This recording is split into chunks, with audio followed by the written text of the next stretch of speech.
Bon, je remercie infiniment les présidents des associations, mon ami Béji, mon ami Siffer, pour l'honneur qu'il me fait honorer en participant à la coordination de cette séance qui commence un peu tard malheureusement, mais je pense qu'on va se rattraper et on compte sur la ponctualité des intervenants en ce qui concerne le temps. Je ne tarderai pas à passer la parole au premier orateur qui va nous parler de l'eosinophilie dans le choix thérapeutique de la BPCO. Est-ce encore d'actualité?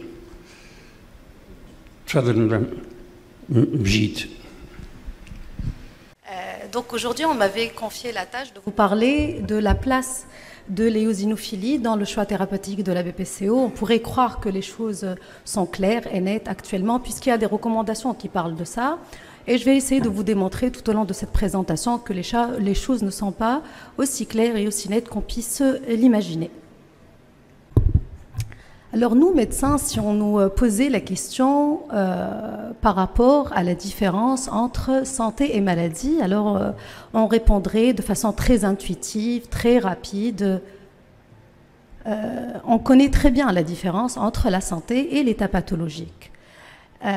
Mais toutefois, quand on nous demande de définir avec précision une maladie, là, les choses se compliquent plus. Et on est très bien formé pour reconnaître les signes, les symptômes, mais on a peut-être la fâcheuse habitude de vouloir toujours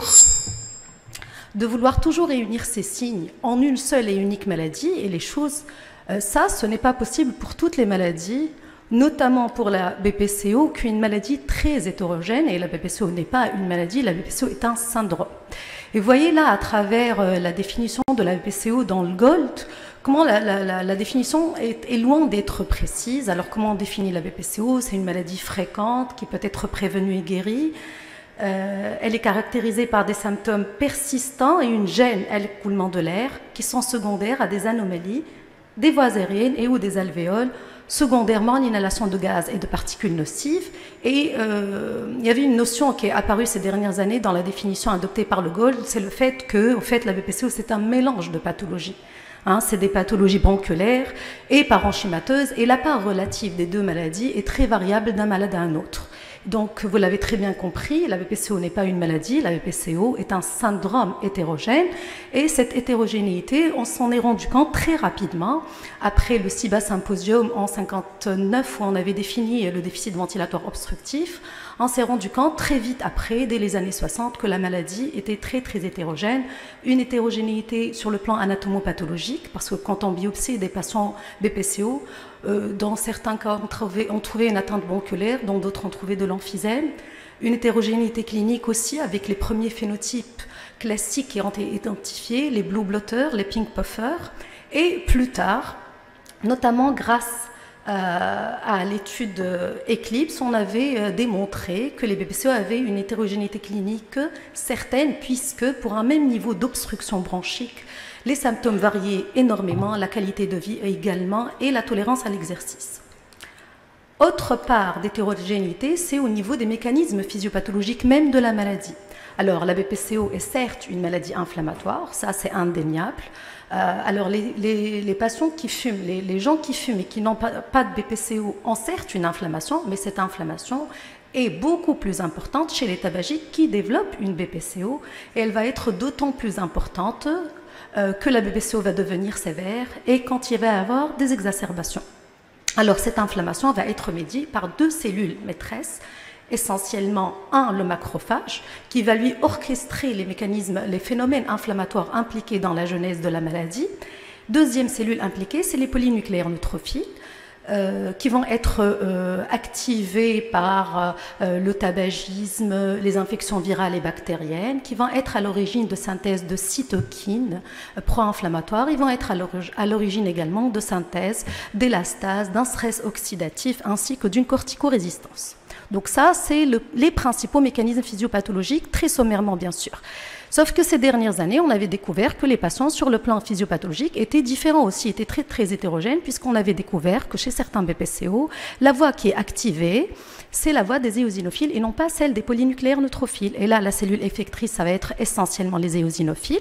Bon, les mécanismes physiopathologiques restent jusqu'à ce jour incomplètement compris, mais ce que l'on sait, c'est que les patients qui ont un trait éosinophilique vont être plus à risque de faire des exacerbations et vont être plus sensibles à la corticothérapie. Alors l'ensemble de cette hétérogénéité a poussé les scientifiques à vouloir caractériser des populations de patients qui sont identiques sur le plan phénotypique afin de leur proposer une prise en charge adaptée et personnalisée qui s'inscrit dans la médecine de précision vers laquelle on tend tous ces dernières années. Alors, une première approche phénotypique clinique, après une approche phénotypique plutôt mathématique basée sur le clustering, mais au cours de la BPCO, c'est contraire à ce qui se passe à l'asthme, c'est très décevant. Donc le phénotypage des BPCO est très décevant puisque aucun des phénotypes dont je viens de vous parler, qu'ils soient cliniques ou obtenus par un modèle mathématique, n'ont conduit à une thérapie plus efficace et plus précise au niveau de la BPCO. Donc c'est pour l'ensemble de ces raisons qu'on s'est mis à regarder les mécanismes physiopathologiques qui sont susceptibles pour être pris en charge pour cible thérapeutique. C'est ce qu'on appelle l'endotypage. Et là également, bon, il y a 2 endotypes qui sont actuellement reconnus. C'est les gens déficitaires en alpha-antitrypsine et les gens qui ont un polymorphisme au niveau des télomérases. Mais c'est des endotypes qui sont certes reconnus, mais qui sont extrêmement rares. 1% des BPCO pour chacune des deux endotypes. Plus récemment, on se voit se dégager l'endotype, ou plutôt certaines personnes préfèrent l'appeler plutôt phénotype inflammatoire de type BPCO éosinophilique. Alors pourquoi ce phénotype est en train de se dégager de plus en plus? Parce qu'on avait remarqué que chez certains BPCO, on avait retrouvé un nombre assez conséquent d'éosinophiles et dans les poumons, dans les branches, mais également dans le sang. Et ça a fait que ces dernières années, il y a eu un intérêt croissant par rapport aux éosinophiles comme un biomarqueur au niveau de la BPCO. Pourquoi? Parce qu'ils auraient un rôle prédictif sur la survenue des exacerbations et de la réponse aux corticoïdes. Alors tout ceci a créé un nouveau paradigme dans le traitement de la BPCO où l'éosinophilie va permettre de proposer une prise en charge thérapeutique différente. Alors, je vous rappelle rapidement ce que c'est que ces éosinophiles. Ces éosinophiles, en fait, c'est des leucocytes, c'est des granulocytes, c'est des cellules de l'immunité innée, de la voie des Th2, qui naissent dans la moelle, mais après un très bref passage dans le sang, elles vont coloniser les tissus, c'est des cellules tissulaires par excellence. Alors, leur rôle, c'est dans la défense de l'hôte, notamment la défense antiparasitaire, en relarguant les protéines toxiques qui sont contenues dans leurs granules. Leur taux normal doit être inférieur à 400, c'est arrondi à 500 par les automates actuels. Alors, pourquoi est-ce qu'il y a eu justement cet intérêt important pour les éosinophiles au cours de la BPCO? Il y a eu cette large cohorte danoise où il y avait plus de 80 000 participants, 7 000 BPCO, dont 203 avaient des symptômes cliniques et avaient été suivis en moyenne pendant 3 ans. Et on avait essayé de regarder si l'hyperéosinophilie chez les BPCO était associée à un risque d'exacerbation. Alors qu'est-ce qu'on a constaté? On a constaté que plus on avait des éosinophiles, plus on faisait des exacerbations sévères. Alors, le risque de faire une exacerbation sévère était d'autant plus important que les éosinophiles étaient supérieurs à 340 ou à 3,3%, avec un odds ratio de 1,7. Donc, cette large cohorte avait démontré que les patients BPCO hyperéosinophiliques avaient été plus à risque de faire des exacerbations. Qu'en est-il de la réponse au traitement? Je vous ai dit tout à l'heure que ce trait inflammatoire particulier prédisposait les gens à faire plus d'exacerbations et à être plus sensibles à la corticothérapie inhalée. Là, ça a été démontré par des essais cliniques, on va revenir dessus, que le fait d'avoir une hyperéosinophilie rendait les patients BPCO plus répondeurs à la corticothérapie inhalée. Et là, dans l'étude Wisdom, on avait démontré que certes, chez les BPCO, on pouvait arrêter la corticothérapie inhalée sans risque pour les patients, sauf pour ceux qui avaient une hyperéosinophilie au-delà de 400. Ça, ces patients, quand on arrêtait la corticothérapie inhalée, ils étaient plus à risque de faire des exacerbations et de détériorer leur fonction respiratoire. Alors, là, une dernière étude où il y avait justement été démontré ici que, bon, sur la ligne en haut en bleu, vous voyez que quand on part vers la droite, il y a plus d'éosinophiles. En ordonnée, c'est le risque d'exacerbation, et plus on avait d'éosinophilie et qu'on ne recevait pas de corticoïdes inhalés, la ligne en bleu, il y avait une augmentation linéaire du risque d'exacerbation, et le seuil où ce risque augmentait de façon significative, c'était 100 éléments par microlitre.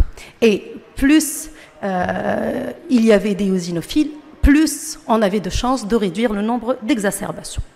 Alors, cette conférence aurait pu s'arrêter ici, puisque vous voyez qu'actuellement, la place des éosinophiles dans la prise en charge thérapeutique des BPCO, elle est claire dans les recommandations internationales, celle du GOLD.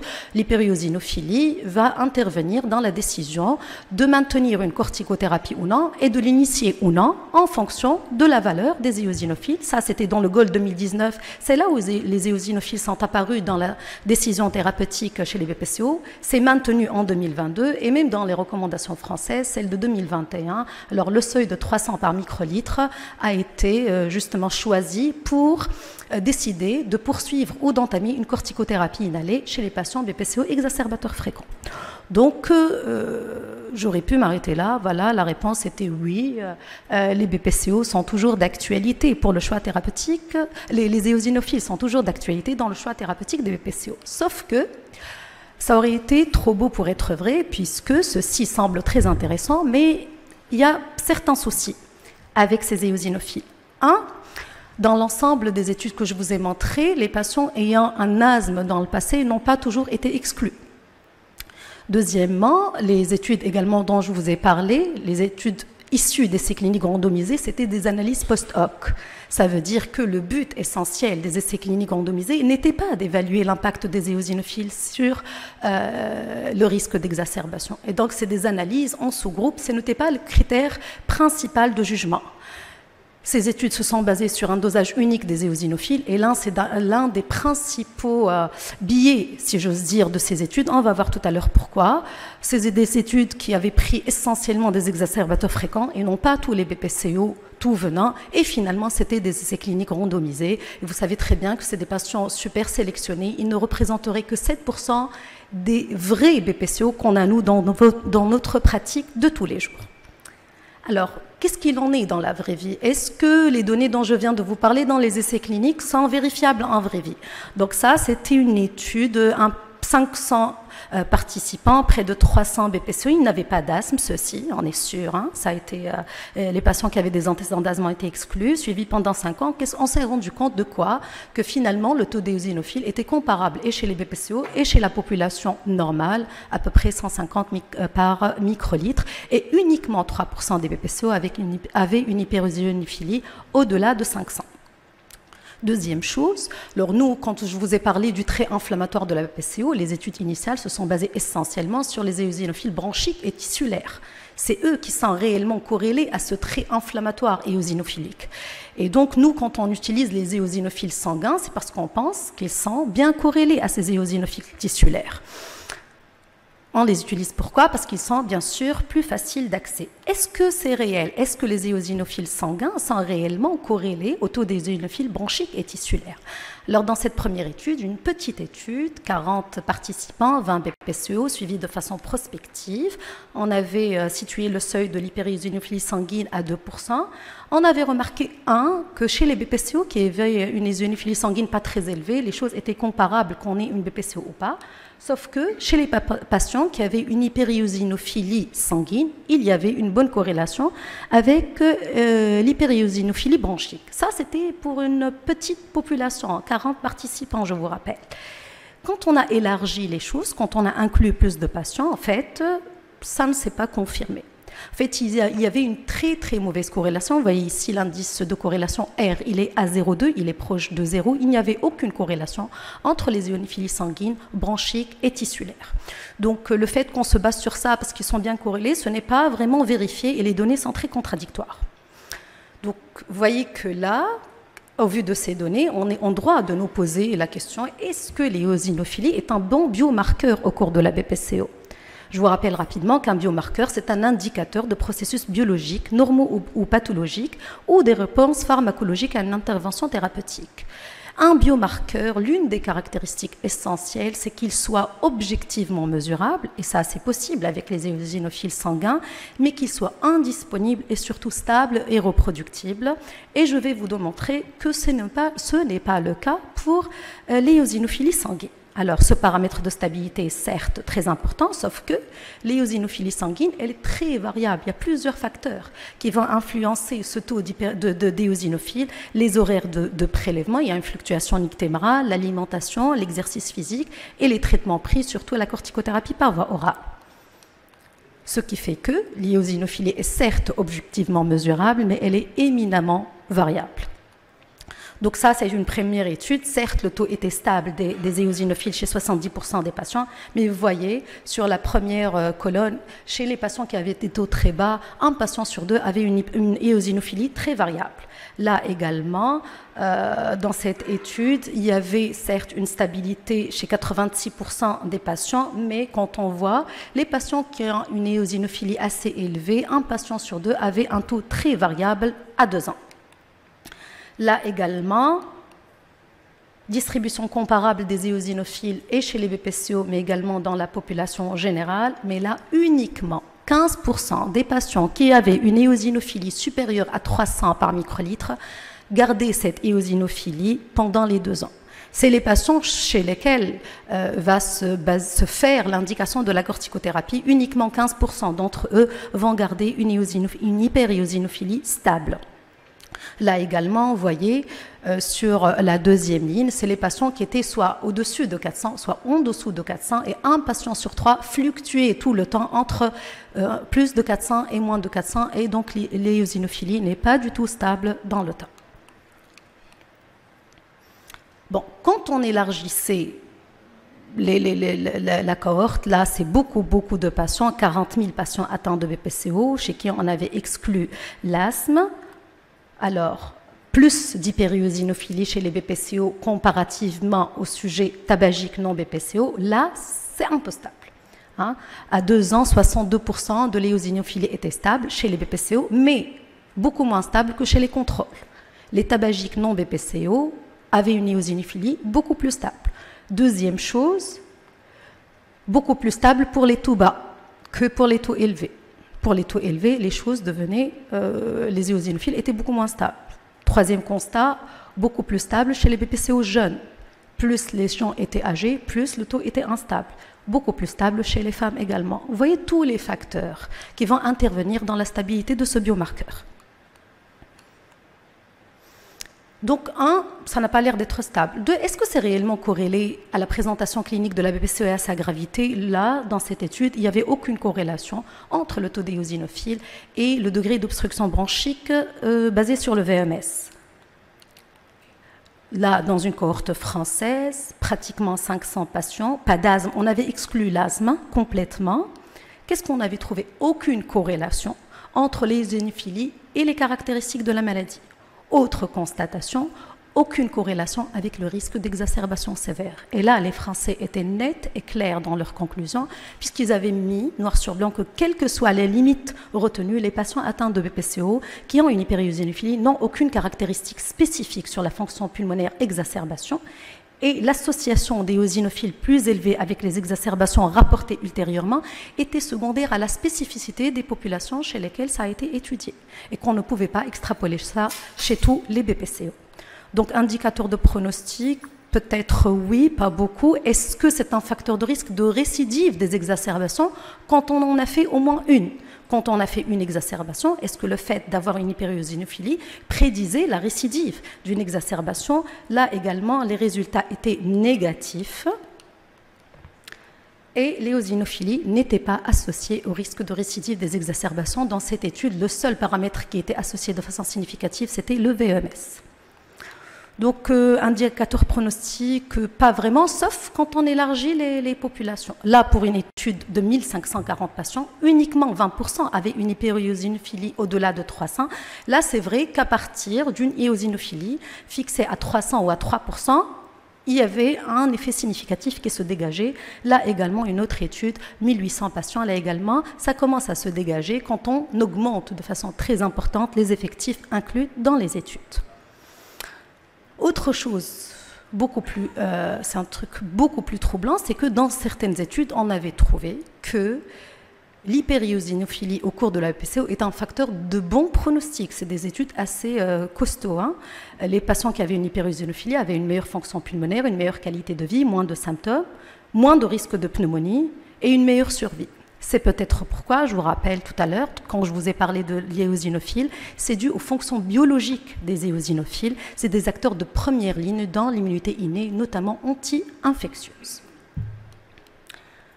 Donc, question pronostic, c'est pas gravité de la maladie, c'est pas très clair, c'est contradictoire. Est-ce que c'est un indicateur de bonne réponse à la corticothérapie inhalée? Et c'est là tout le but, d'avoir identifié ces patients. Alors, ce qu'on voit, c'est que, vous voyez ici, en bas, c'est les éosinophiles, en abscisse, en ordonnée, c'est le risque d'exacerbation, en vert, c'est quand les patients prennent un bronchodilatateur seul, en bleu, c'est quand les patients prenaient une association de bronchodilatateur et de corticoïdes inhalés. Alors, plus on allait vers la droite, plus il y avait un risque de faire des exacerbations, et vous voyez, plus il y avait un risque de faire des exacerbations quand les patients recevaient une bronchodilatation seule. Sauf que si on regarde ici la ligne en bleu, c'est les patients qui prennent que la corticothérapie inhalée. Vous voyez, la ligne, elle est linéaire. Qu'est-ce que ça veut dire?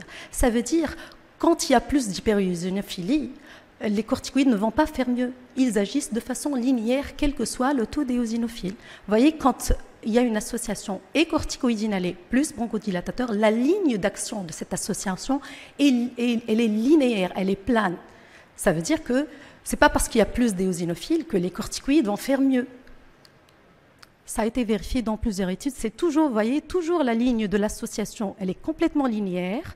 Il y a un risque élevé, certes, chez les patients qui recevaient certes des bronchodilatateurs. Alors, dans la littérature, ce qu'il y a, c'est que peut-être les gens pensent que les patients qui ont une hyperéosinophilie étaient moins protégés par les bronchodilatateurs. Les bronchodilatateurs devenaient moins efficaces quand il y avait plus d'hyperéosinophilie.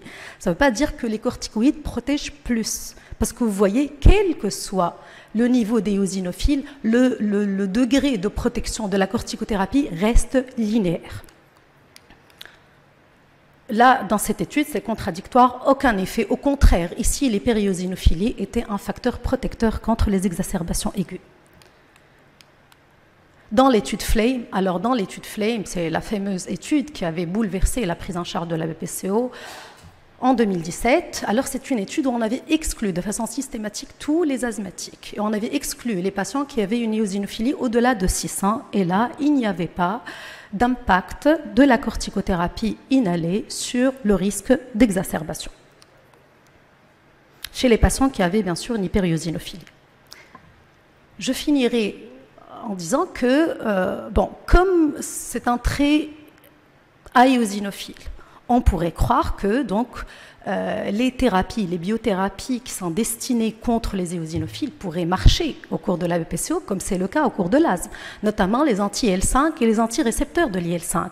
Est-ce que c'est vérifié pour la BPCO, puisque c'est une cellule? En fait, ça n'a pas été vérifié. Ça, c'est des essais cliniques randomisés. Alors, au cours de la BPCO, il n'y a aucune biothérapie qui est développée essentiellement pour la BPCO. C'est des biothérapies développées pour d'autres maladies qu'on voulait essayer chez les BPCO, et ça, c'est décevant. Ça veut dire que les éosinophiles, certes, existent chez le BPCO, mais son mécanisme d'action et le mécanisme d'action des traitements qui vont agir dessus reste à ce jour méconnu. L'éosinophilie, c'est un bon indicateur pour la BPCO, oui, mais chez quels patients? Chez les patients qui ont des antécédents d'asthme ou un overlap, chez les patients qui ont des exacerbations fréquentes et chez les patients qui ont des éosinophiles au moins supérieurs à 300 microlitres. Et ce n'est pas les principaux patients que nous on voit dans notre pratique de tous les jours. Il faudra réellement chercher à la loupe ces patients, c'est qui nous pourraient nous laisser poser la question sur la pertinence clinique de vouloir utiliser ce biomarqueur chez les BPCO. Alors en conclusion, vous voyez qu'il y a certes un consensus croissant sur l'intérêt des éosinophiles pour le monitorage des patients BPCO et la réponse aux corticoïdes inhalés, mais ça reste à ce jour sujet à controverse, parce que finalement, on sait que les corticoïdes agissent, ça réduit le nombre d'exacerbations quand il y a une éosinophilie, sans que ça ne baisse le nombre d'éosinophiles. Quand on met un patient BPCO sous corticoïdes inhalés, ça n'a aucun effet sur le nombre d'éosinophiles, mais ça diminue le risque d'exacerbation. Donc, est-ce que l'effet passe réellement par les éosinophiles ou pas? On ne sait pas. Quand on utilise une biothérapie anti-IL5, certes, ça baisse le nombre d'éosinophiles, mais ça n'a aucun effet sur les exacerbations. Vous voyez, donc le lien entre éosinophiles et exacerbation mérite d'autres études. Il faut préciser le rôle de ces éosinophiles dans la pathogénie de la maladie. Comment est-ce qu'on interprète ce taux en fonction des comorbidités, de l'âge, du genre? Je vous ai montré tout à l'heure que ça varie énormément. Et combien de mesures faut-il faire? Comme je vous l'ai montré tout à l'heure, il y a une variabilité certaine, je dirais, des éosinophiles au cours de la BPCO. Combien faut-il de prélèvements pour conclure que ce patient est réellement hyperéosinophilique? Je vous remercie.